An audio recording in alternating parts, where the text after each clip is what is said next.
Before I get started, I want to say Call Halayim La Yahweh, Bahashem, Yahushai, Bahashem, Rakakwadash. Double honors to my elders and apostles of Great Millstone who taught me this truth, and double salutation to all you Akim out there laboring. The house of David is pushing this word with all truth, righteousness, and sincerity. Shalom. All right, so I'm back at you with another quick lesson in the spirit. And there's been plenty of signs, spiritual signs, and spiritual events that have been taking place all around the world, man. All right. And the reason why all these things are happening at a rapid rate is because this is the judgment of Yahweh Shem Yahushai, man. Okay. All of these things that are happening is not by chance. All right. It's not by coincidence, man. Okay. This is all the working of the Lord, man. All right. And before I get into the lesson, all right, I got this article here from thestreet.com. It says the worst disasters of the century. It says from earthquake and avalanche to flood and famine, these are the deadliest disasters of the last 100 years, including the costliest disasters of 2018. Okay, so as you see, man, as we've been getting close to the end of the world, man, all right, or the end of Esau's age, all right, a lot of events such as famines around the world, all right, catastrophic heat, you know, to the point where crops can't grow anymore, all right, you didn't have avalanches, earthquakes. You know, all of these things are happening, man, because the Lord is about to take this place out, man. All right. And one of the main catastrophes, you know, I'm pretty sure brothers remember, was what happened in here in Paris, California, and in November 2018, where all those flames pretty much engulfed all of that city, man, destroyed everything, man. You know, and that was a big deal. It was on the news for a while, man. You know, it says 85 deaths. 16.5 billion total and damages, 12.5 billion insured, 4 billion uninsured, man. You know, and then it goes down the list, man. All right. So you Edomites, man, you so-called white people have nothing but pure hell headed your way, man. All right. And also 2/3 of our people, man. All right. Who are destined for destruction. You see. But like I was saying, man, none of these things that are going on in the earth are by chance or coincidence or some type of what Esau likes to, you know, because Esau likes to downplay, you know, all of these things that are going on in the earth, you know, all these spiritual phenomena that are taking place in the earth, man. You know, he'll try to, you know, like I say, try to downplay it, man. But this word coincidence here, all right, it says a remarkable concurrence of events or circumstances without apparent casual connection. All right. But see, us, the men of the Lord, all right, that have the spirit of Yahweh Shem Yahushai, we understand, all right, according to prophecy, that this is not a coincidence, man. Okay.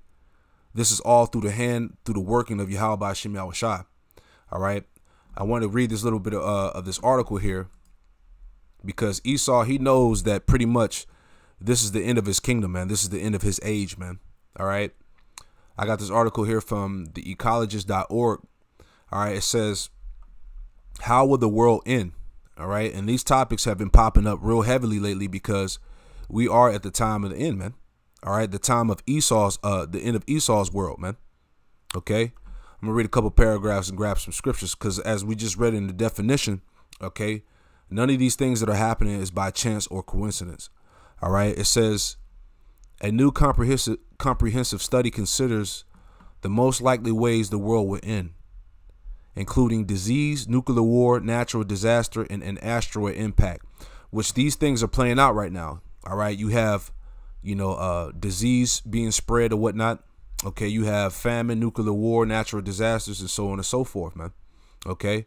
It says climate change poses a significant threat to humanity as a rise in sea levels would lead to an increased incidence of intensity of natural disasters, including floods, tsunamis, earthquakes, hurricanes, storms, and drought, which these things have been taking place, man.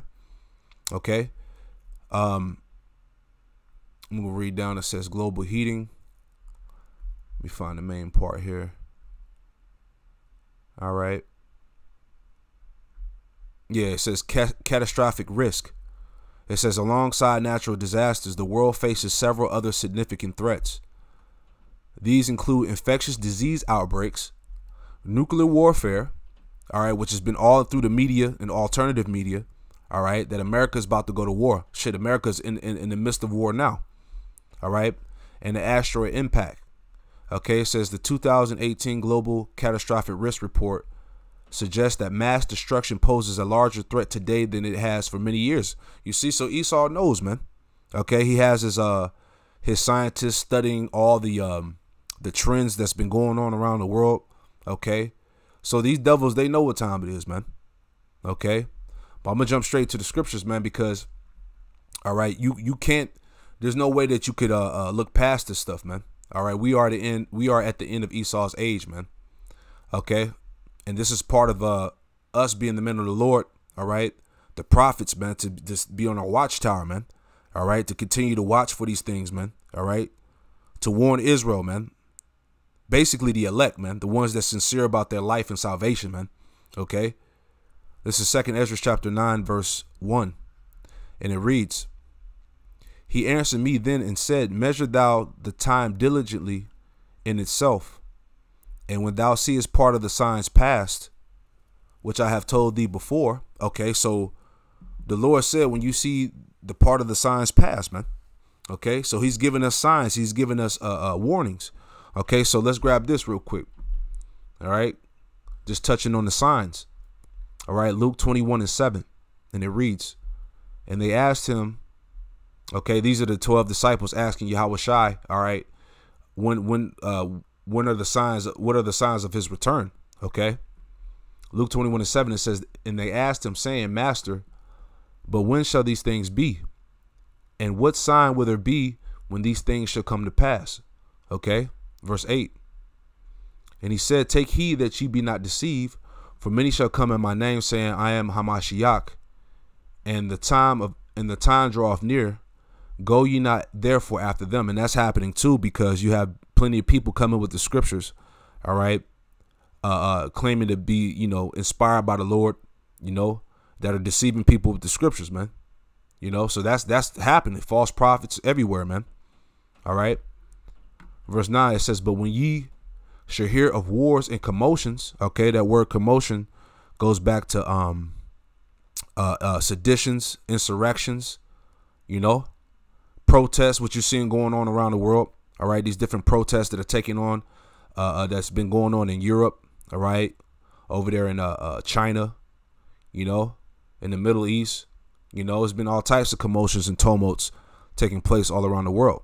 All right, Luke 21:9, "But when you shall hear of wars and commotions, be not terrified, for these things must first come to pass, but the end is not by and by." All right, so we understand, by seeing these things taking place in the earth, we understand that this is the beginning of the end. All right, verse 10, "Then he said unto them, Nation shall rise against nation, and kingdom against kingdom."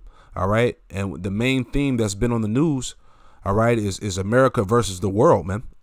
All right, the division amongst America, Russia, China, Iran. All right, all these different nations, Turkey, the UN.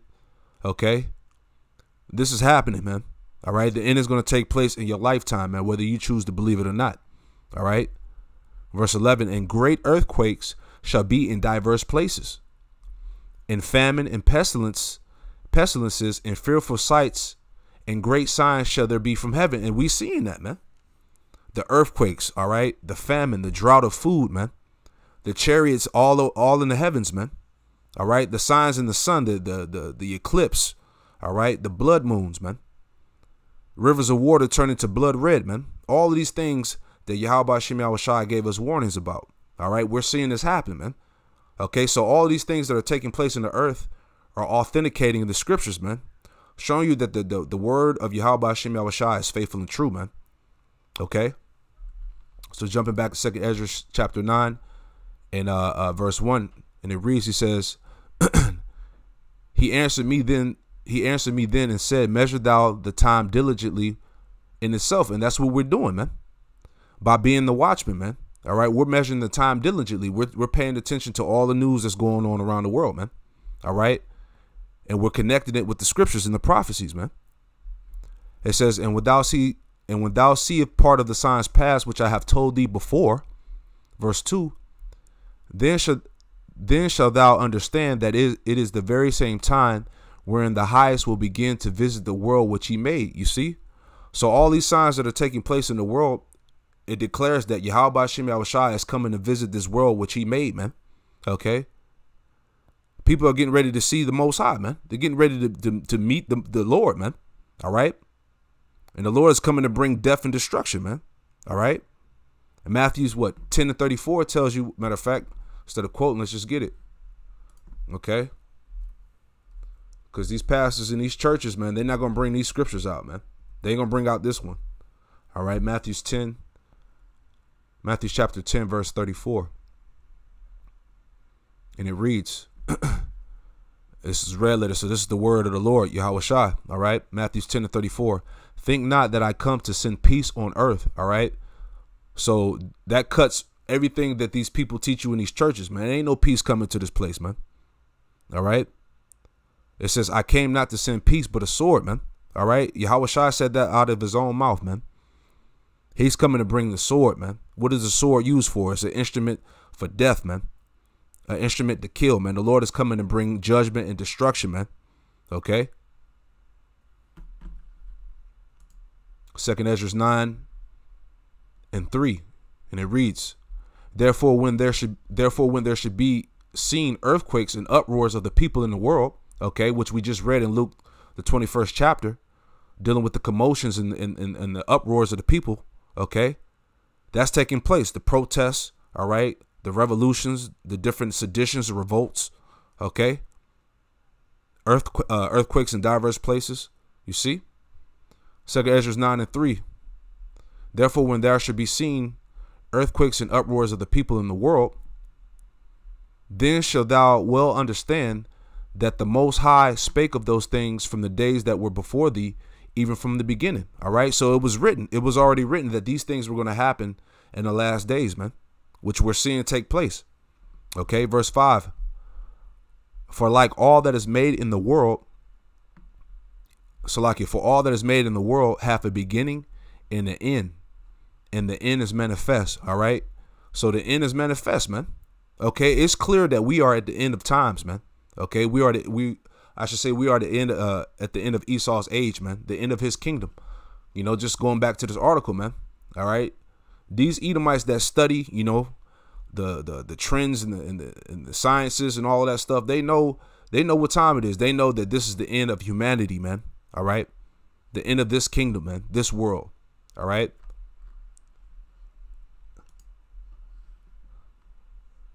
Second Ezra 9:6. Even so, the times also of the highest have plain beginnings and wonder with and powerful works and endings, effects, and signs, man. Okay. So going back to those signs, man, it says endings and effects and signs, man. So in the time of the end, we're seeing all the effects and signs, man. We're seeing all of these different remarkable events take place all around the world, man. All right. Yahweh Hashem Yahushua is making his presence known in the earth, man. All right. He's showing the true believers, all right, that his words are faithful and true, man, as it tells you in 2nd Ezra, the 15th chapter, man. Okay. Verse 7. And everyone that shall be saved and shall be able to escape by his works and by faith whereby you have believed. You see?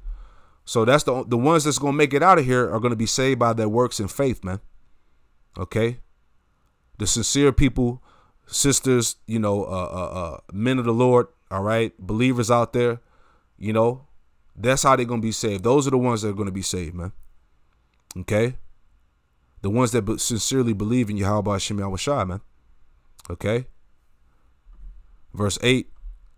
Shall be preserved from the said perils. All right. Perils goes back to times of death. All right. Times of evil. Okay. It says, shall be preserved from the said perils, and shall see my salvation in my land within my borders, for I have sanctified them from the beginning, dealing with the elect. All right. Let's see. You know, that's the point, man. I just wanted to bring that out, man. You know, all the signs are in the air, man. All right. Yahweh Hashem Yahushua is making this clear that this is it for this place, man. You know. So, Lord willing, that lesson was edifying. You know, just wanted to touch on a few points. I'm going to close it out by saying, Call Halayim La Yahweh, by Hashem Yahushua, by Hashem Rakakwadash. Double honors to my elders and apostles of Great Millstone, who taught me this truth, and double salutation to all you Akim out there laboring, the house of David. Shalom.